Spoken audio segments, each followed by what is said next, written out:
Hello kids, Patrick Livingstone of EasyAnimalsToDraw.com, and today we're going to be drawing this animal. The Corgi. What a pretty little dog. Now here we go. Drawing the 4 marks to define the size of the circle for the shoulders. Drawing it in lightly at first.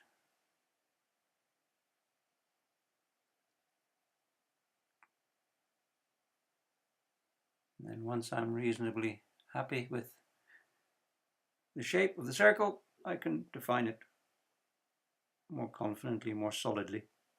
The most important thing is that it is approximately circular and it's the right size and in the right place.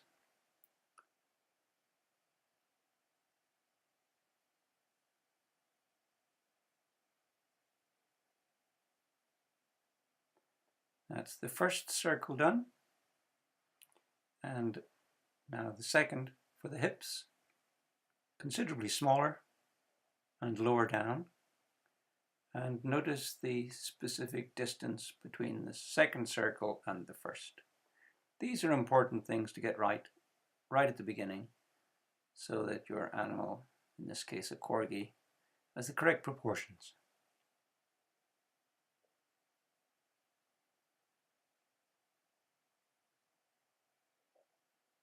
And finally, the circle for the head. Again, the 4 marks to define the size. It's much easier to draw the circle when you've got 4 reference points. You're kind of just filling in.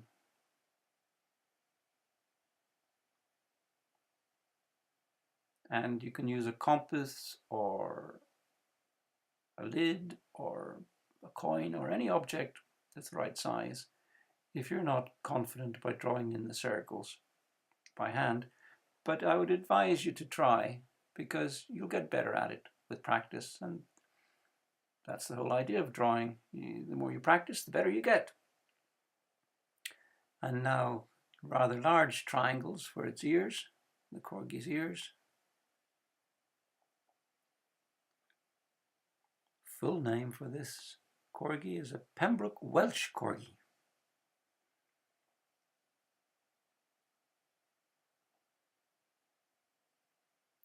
And now we're going to further divide the face to get a reference point for the muzzle of the Corgi when we come to do the drawing.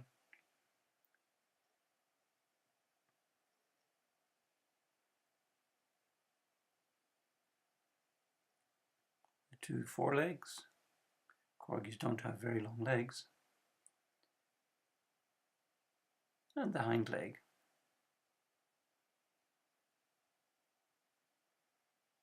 I join up the circles and we have an excellent guide for the overall shape of the body. Now to start the drawing. This is where that line is useful because it tells you where to start the eye of the Corgi. And I'm reserving an area of the paper which I'll keep white, as usual, to indicate that the surface of the Corgi's eye is shiny in contrast to the fur.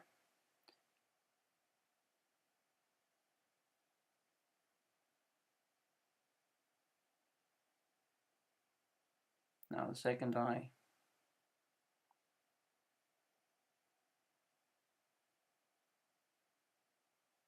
And you see how useful it is to know that the position of the eye is bisected by that line, the drawing guide.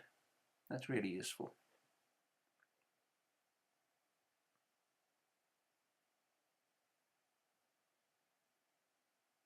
So we have the dark pupil in the center.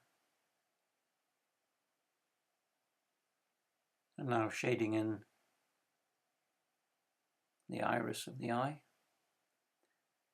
And the top of the iris, you don't notice too much in some of the drawings, but in this one, the top of the iris, you should shade it in a little more darkly than below because the light comes from above generally, and it's the lower part of the iris that will catch the light. Now we're going to draw the muzzle.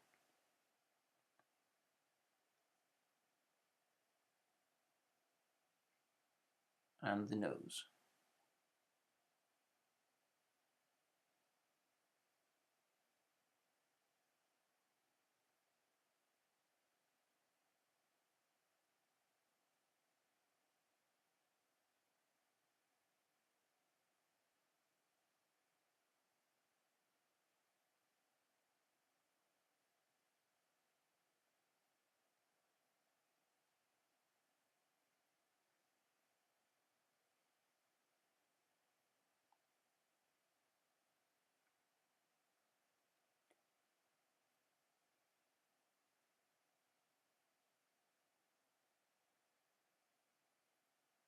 And now the lower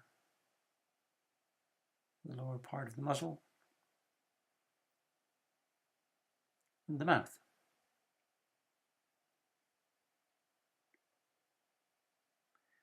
Corgis were originally dogs owned by Flemish weavers. Flanders, which is where Flemish people came from, is now modern northern Belgium. And the King of England, Henry I, was very keen on tapestries, and so he invited a bunch of these Flemish weavers over to settle in England, in fact in Wales. And they brought their dogs with them, herding dogs. Dogs were herding their cattle, and these dogs are the origin of the Corgi, the Welsh Corgi. So the Welsh Corgi is actually Belgian, really.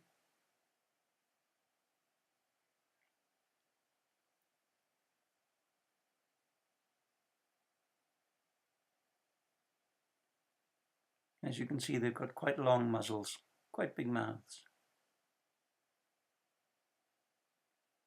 To bark at the cows, I suppose.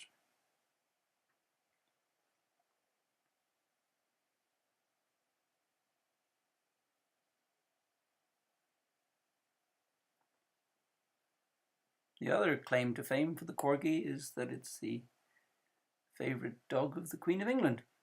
She got her first Corgi in 1933. And you often see her on TV with her Corgis.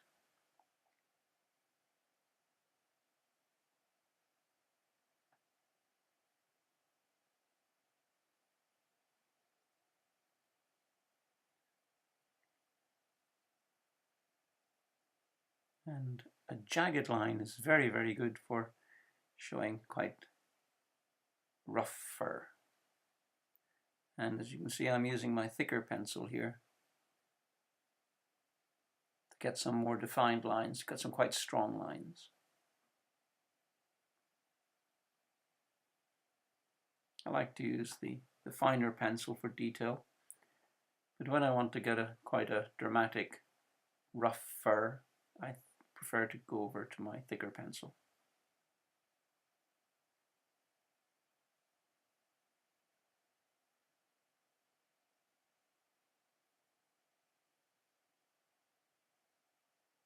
Drawing in the hind leg now.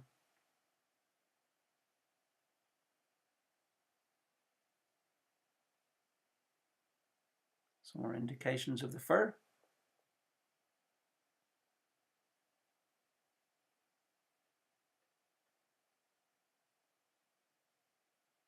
The paws and the claws.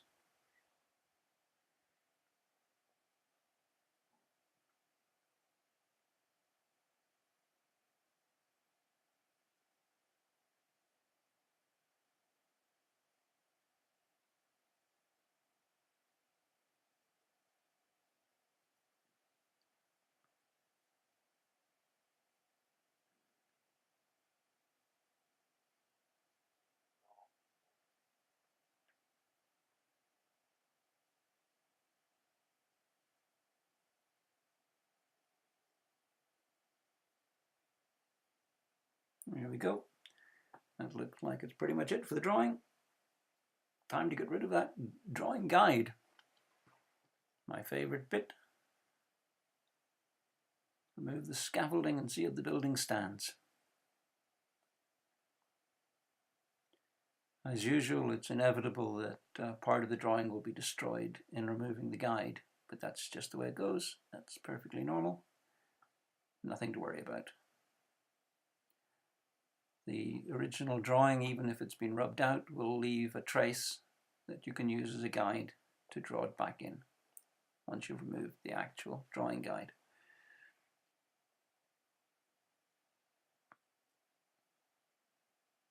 I always think there's something a little bit magical about this part of the drawing.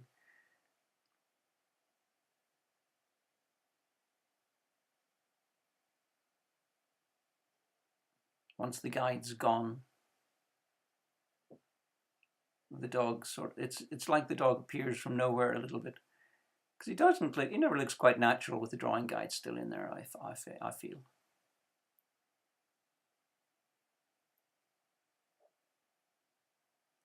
This is quite a relaxed process now, because you can relax and think about if you want to make any area a little stronger, a little more contrasty, a little more in focus at this stage, because the hard work's done. You've got the proportions correct, the correct style of fur to make it look like a corgi, and you've got quite defined marks. Even where it's been rubbed out, you can pretty easily see.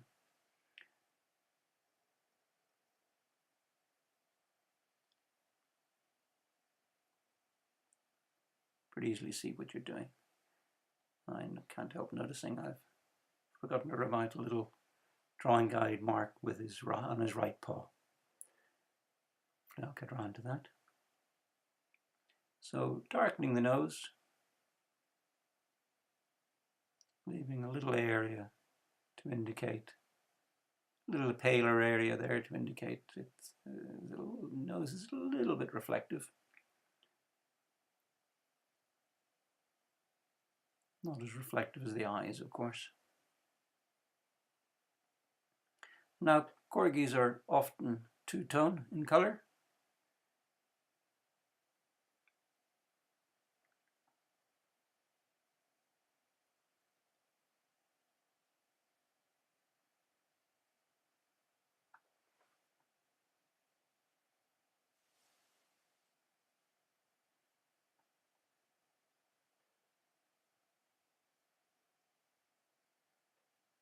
They can be red, sable, fawn, and black and tan, with or without white markings.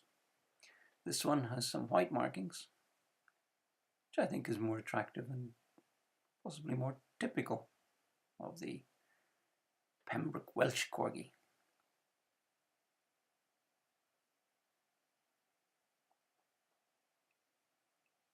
So you can see I've given them a kind of an indication there of an eyebrow almost.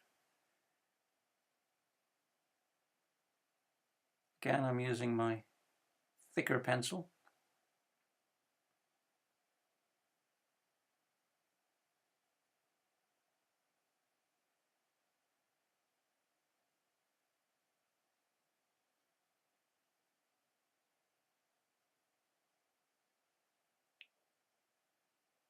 And when the coat's rougher like this, it's important to keep the direction of your strokes in the direction of the fur. That way you're doing two things at once. You're shading the collie to give it volume and form, and at the same time, now do you notice that I'm darkening the top of the iris more than the bottom? And this gives the feeling of three dimensions, like it's a three-dimensional quality, like it's transparent, that the eye is transparent, because it's the bottom of the iris that catches the light, and the top of the iris is more in shadow from the eyelashes of the dog. The soft area around the mouth, and the shadow under the muzzle, under the chin.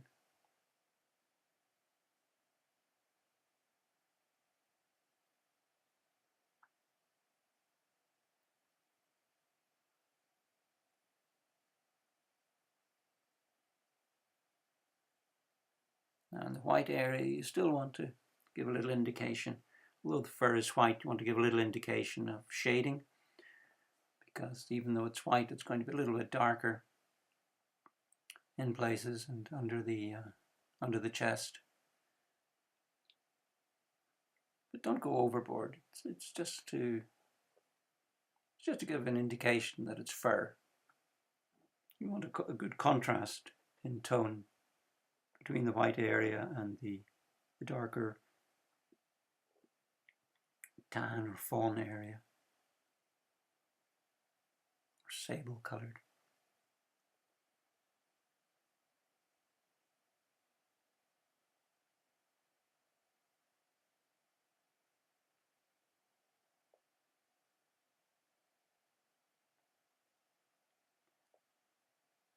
Corgi makes a vigilant watchdog. And they have a good senses and a big dog bark. Well, that's understandable when you see the size of the muzzle and the mouth.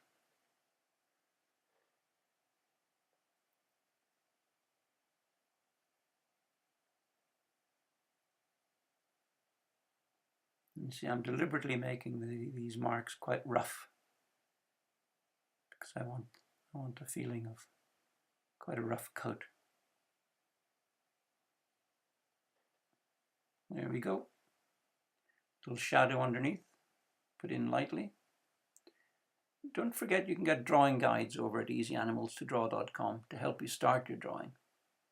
And if you enjoyed this video, don't forget to subscribe and smash that bell for notifications.